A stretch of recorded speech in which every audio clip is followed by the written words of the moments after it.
Buenas pessoal, meu nome é Cristiano Ribeiro e hoje eu quero bater um papo sobre um assunto bem legal. As tuas piores características podem se tornar o teu maior diferencial, a melhor coisa em ti. E olha só, isso aqui não é papo de coaching, isso é papo projetual, isso tem a ver com projeto de criação. Então te liga nisso e vamos bater um papo, e para isso eu quero contar a história de muita gente que usou o seu pior como seu diferencial. Quero contar a história de um cara incrível que foi o Monet.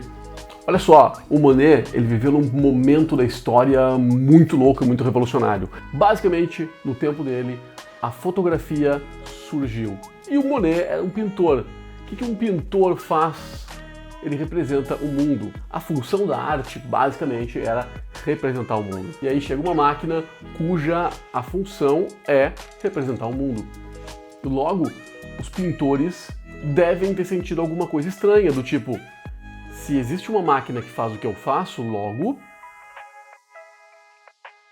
Mais ou menos o que vocês viram acontecer com o táxi quando chegou o Uber. Então existia pintor que pensava um monte de coisa. Alguns eram contra a fotografia, outros eram a favor, uns diziam que não ia dar nada. E existia uma galerinha que estava junto com o Monet, que eram os impressionistas. Essa galera resolveu que eles iam simplesmente deixar de lado a fotografia. Eles iam fazer o seguinte: a representação do mundo fica para foto. O que nós vamos fazer é representar o que a máquina não consegue, as cores do mundo. Na época, a máquina fotográfica era preta e branca, então eles pensaram, vamos representar as cores do mundo. E justamente por isso, Monet e os outros impressionistas usavam pinceladas rápidas e eles sempre iam para a rua pintar para pegar as luzes do dia.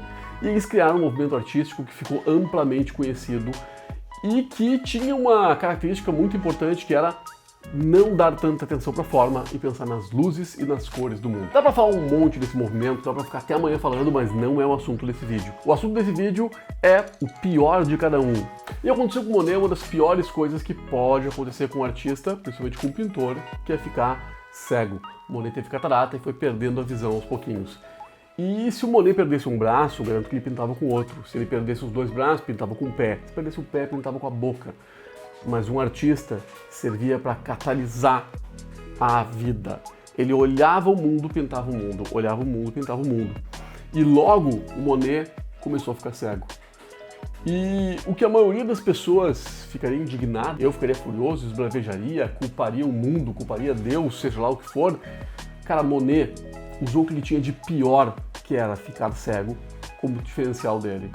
E o Monet começou a pintar o que ele via.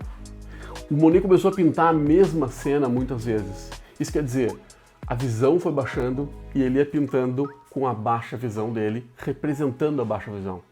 O mesmo quadro do Monet, pintado em momentos diferentes, tinha a mesma paisagem, muito perfeitinha e degradando conforme a visão dele ia degradando. As últimas pinturas do Monet eram borrões, eram manchas, como possivelmente ele enxergava. O Monet usou o que ele tinha de pior a favor dele. Ele usou a pior coisa que podia ter acontecido com ele como diferencial como pintor. E cara, isso foi incrível. Um outro exemplo, ainda da mesma época, e esse eu tenho certeza que tu conhece também, é o Vincent. Vincent van Gogh morava na Holanda, longe daquela efervescência que tinha no impressionismo em Paris. E o Van Gogh, lá da Holanda, via o que os impressionistas faziam e olhava e dizia: cara, eu quero ser impressionista. Ele olhava para aquilo e dizia: meu Deus do céu, eu preciso fazer o que esse pessoal faz. Ele olhava para aquilo e se encantava. Só que o Van Gogh tinha um grande problema. Ele sofria de alguns distúrbios psicológicos bem complicados. É muito difícil diagnosticar quem já morreu, mas muito provavelmente Van Gogh tinha no mínimo depressão. É possível que ele tivesse alguns surtos psicóticos e até uma esquizofrenia. Mas é difícil a gente falar. Mas o que se sabe é que Van Gogh tinha alguns distúrbios de ordem psicológica e que na época dele não tinha tratamento. Se algum de vocês tem alguma dessas coisas, tu tem psicólogo, psiquiatra, remédio, terapias. Na época do Van Gogh, hospício, choque elétrico e banho de água gelada. Era complicado. E o Van Gogh não conseguia pintar e não conseguia ser um impressionista justamente porque ele fazia o que não se podia fazer na arte. O artista deveria ser neutro. A função do artista é olhar o mundo, catalisar nele e botar no quadro. O artista se vê como catalisador. Tu olha o mundo, tu bota no quadro. Tu olha o mundo, tu bota na escultura. Passa a arte por ele.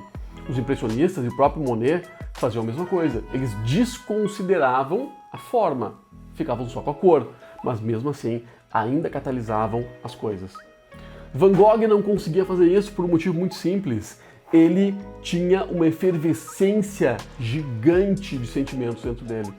Van Gogh sentia uma alegria gigante em um momento e um ódio devastador em outro.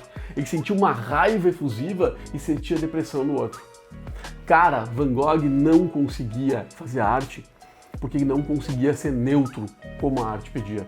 Van Gogh podia pegar esse problema e simplesmente não pintar, mas ele optou por fazer a coisa mais difícil de todas. Van Gogh optou por pintar o que ele estava sentindo. Gurizada, eu arrisco a dizer que Van Gogh foi um dos primeiros, ou até o primeiro pintor, que conscientemente pintou o que ele sentia. Ele não catalisou o mundo, ele não pegou o mundo e passou para a tela, ele pintou de dentro para fora. Van Gogh, ele simplesmente pintou o que ele sentia. Vocês se dão conta que o Van Gogh mudou a história da arte? Ele mudou a história do mundo. Foi o primeiro pintor que conscientemente pintou de dentro para fora. Olha que coisa incrível. O Van Gogh pegou o pior problema dele, a pior característica, e transformou isso em arte, em criação. O quadro dos girassóis, por exemplo, foi incrível, porque nele ele não pintou girassóis, ele pintou o que ele sentia. Tanto que ele assina no vaso. O vaso ali é ele. Cada girassol é um momento que o Van Gogh estava enquanto ele esperava um amigo dele que ia visitá-lo. Ele estava feliz num momento, triste no outro, irritado com o mundo, despedaçado. Cada girassol ali é o Van Gogh em um estado de espírito. O Céu Estrelado de Van Gogh, uma das obras mais incríveis já feitas, basicamente é o universo imaginário do Van Gogh, aquela coisa incrível e linda, o mundo da cabeça dele, o mundo perfeito que ele via, às vezes imperfeito também, e embaixo aquela parte aterrada do mundo que ele estava preso, e algumas partes desse mundo invadindo aquele universo dele. Van Gogh foi o primeiro artista que pintou de dentro para fora. E aí eu olho e te pergunto, qual é o teu pior? Será que o teu pior é pior que o Van Gogh? Será que o teu pior é mais difícil que o do Monet? Será que não dá para olhar e transformar o que tu tem de pior na tua principal característica de criação ou de qualquer outra coisa? E para fechar, eu quero contar a história de um dos melhores cartunistas que eu conheci nos últimos tempos. Um cara que eu conheci pessoalmente, Rafael Correia.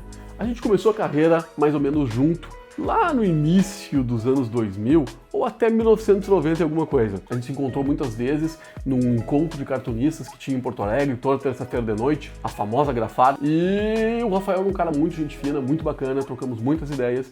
E eu fui acompanhando o trabalho dele pela internet, depois de muito tempo. Perdi o contato pessoal com ele e fui acompanhando. E vi que o Rafael, ele foi aprimorando o humor dele, que foi ficando cada vez mais ácido e mais refinado, mas ao mesmo tempo ele foi aprimorando o traço. O Rafael, ele foi criando traços simplificados. Ele conseguia desenhar com cada vez menos traços. O trabalho dele começou a ficar poucos riscos que falavam tudo. E eu estava achando aquilo maravilhoso. Até o dia, pouco tempo atrás, que eu encontrei o Rafael num evento. Era um evento de arte e ele tinha uma banca. E quando eu olhei escrito Rafael Correia, eu saí correndo para ver o cara, para bater um papo com ele. Fazia anos que eu não conversava com ele. E quando eu cheguei, eu vi o Rafael numa cadeira de rodas. E eu pensei no primeiro momento que ele tinha sofrido um acidente, alguma coisa. E aí ele levanta só a mão esquerda para me cumprimentar. E eu vi que o corpo dele estava quase todo paralisado. Ele mexia a mão e a cabeça. Eu não tive coragem e nem delicadeza de perguntar o que aconteceu. Eu bati um papo rápido com ele, trocamos algumas ideias. Eu vi que tinha muita gente querendo cumprimentar ele e saí. E quando eu saí, eu procurei o que aconteceu com ele. E o Rafael, ele está sofrendo de uma esclerose múltipla, que é uma doença que vai paralisando os nervos do corpo dele. E o Rafael foi perdendo o movimento das pernas, do corpo, do braço, e hoje ele movimenta o braço esquerdo e a cabeça. Mas o que eu percebi naquele momento é que o Rafael simplificava os traços dele porque já não conseguia ter o movimento que ele tinha antes. Gurizada, o Rafael se tornou um mestre na simplificação e isso veio da pior coisa que pode ter acontecido com ele.